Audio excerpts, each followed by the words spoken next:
What up, y'all? It's Michael Shawn from Michael Shawn and the Takeover Legends. And just in case you missed the show, check this out. Wow. I'm going to apologize to you directly to your face for jokes that I wrote simply for the stuff that Wendy Williams started about you.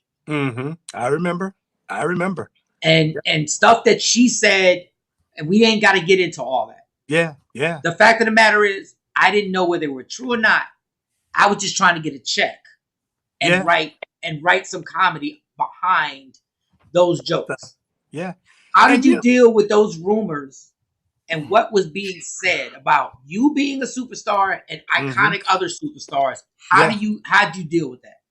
Listen, it was tough, and more so, it wasn't tough for me. I'm good. It's like, listen, most people look at me and you think I sing and I put a mic in my hand, but for those that do know me, they know I ain't got no problem putting a fist down somebody's throat. I'm that guy. R&B thug. I never, and it was not so much about me, more so than it was about my family, because they don't understand that stuff, that when people are making up lies and rumors, they don't get it's, they only know that other people, their friends and family members or other people believe that stuff. And so you got to, when you, like you was just saying, it's like, people don't realize when you're doing something to someone like that, it's like you're not just impacting them or affecting them. You forget about they have family, And I at the end of the day, I remember saying, I was like, who started this? And I said, I remember someone telling me one day, and it was like, listen, my friend, welcome to showbiz. And guess what? You have now made it. Because they were saying every male artist that comes out and have a huge following with women, you're always going to be considered gay. They call you all kinds of names. And I was just like, wow, well, I don't want to be in the business if that's what I got to take on. Right. But the reality was that was a part of the journey. And yes, did it hurt? Absolutely. But at the end of the day, the one thing I never wavered from, whether it's my friend, my best friend, my brother, Eddie, I never walked in front or behind. I was like, listen, I don't get whatever somebody's got to say. The one thing that has never happened throughout all of the rumors and all that stuff, nobody ever walked up to me and in my face or has ever asked or said anything crossways to me about that.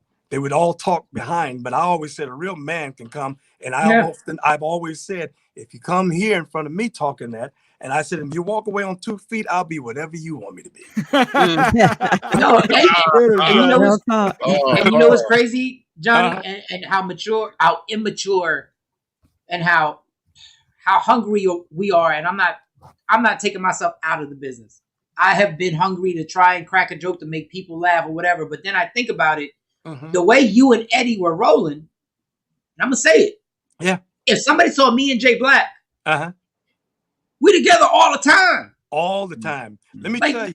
Yeah, like Jay stayed, when Jay drank too much, he stayed upstairs in my house. Yeah.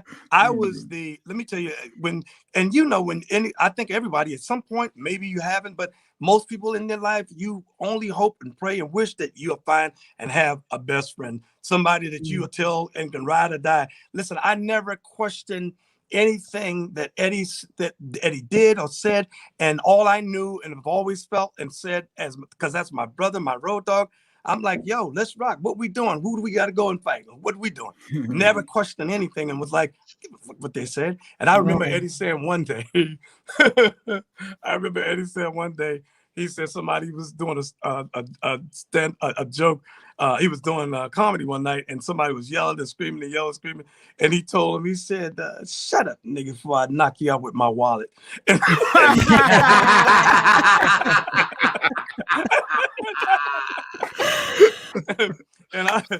used to use that, but I always said, I was like, hey, listen, man, at the end of the day, when you hear people talk and people being, I chop it up as just people being envious and jealous, because at some point, who wouldn't want to be his best friend?